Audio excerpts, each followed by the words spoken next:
बात यह है कि जब मोहिनी को देखने का जिद हुआ भगवान शंकर को, अब देखो भगवत लीला और भगवत लीला और भगवत तत्व को समझना बड़ा जरूरी है। जो तत्व से भगवान को नहीं जानता वो लीला में गड़बड़ी कर जाएगा। सारी दुनिया कहती है भगवान श्री कृष्ण ने गोपियों का वस्त्र चुरा लिया, गोपियां स्नान कर रही थी। ये पागल लोग, 7 साल की उम्र हो रही थी उनकी, 7 years old, छोटा सा बालक, एक 7 साल के बालक ने वस्त्र उठा करके कदम्ब के वृक्ष पर जाकर बैठ गए। वो सारी दुनिया को, मूर्खों को दिखाई पड़ती है, पर भरी उस सभा में दुशासन के पास द्रौपदी को नंगा किया जा रहा था और एक नौजवान कृष्ण साड़ियां दे रहा था। ये नहीं दिखाई पड़ता तुमको?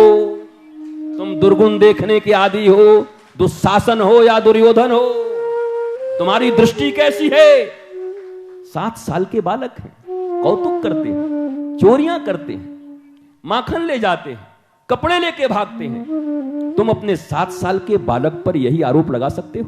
चलो केवल आरोप की बात करता हूं, वैसे श्री कृष्ण का कोई मैं वकील नहीं हूं कि तुम्हें आकर के श्री कृष्ण के संबंध में बताऊं। क्यों बिन विश्वास भगति नहीं, तेहि बिन द्रवहि न राम, राम कृपा बिन सपने हो जीवन लह विश्राम। विश्वास की अवधारणा पर ही भगवत्ता का आधान किया जा सकता है। इसलिए भगवान 7 साल के हैं, उन्होंने उठाया, वस्त्र उठाए। और इसका अब अगर ये महत्व मैं सुना दूं कि ये महत्व क्या है, ये वेदांत की लीलाएं क्या हैं, कहा ये क्या है। जब गोपियों ने कात्यायनी की पूजा करके भगवान से कहा कि हे प्रभु, हम आपको पति रूप में प्राप्त करना चाहती हैं, भगवान ने कहा वासना से आच्छादित दृष्टि जिसकी होगी उसको भगवान कभी नहीं मिल सकते।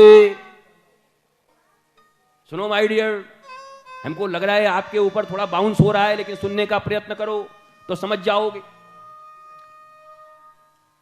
वासना की दृष्टि जिसके जीवन में होगी वो उपासना से प्राप्त होने वाले भगवान का साक्षात्कार कभी नहीं कर सकता। इसलिए भगवान ने गोपियों के ऊपर पड़े वासना के वस्त्र का चीरहरण किया है। गोवर्धन लीला का अर्थ है, गोवर्धन, गो मतलब इंद्रियों और वर्धन मतलब बड़ा करना। ये इंद्रियें जो अत्यंत क्षुद्र हैं, छोटी छोटी चीजों को ढूंढती रहती हैं, ये नासिका, ये आंख, ये कान निंदा सुनते रहते हैं, इनको इतना विराट बना दो कि विष्णु विराट तक इसमें समाहित हो जाएं। इसका नाम है गोवर्धन लीला। भगवान की जितनी भी लीलाएं, अभी भागवत थोड़ी हो रही, मेरे हनुमान चालीसा कर रहा हूं, भागवत कह रहा हूं, बताओ तो लोग भी कहेंगे बाबा गड़बड़ होएगा, जैसा रास्ता बदल गया इसका।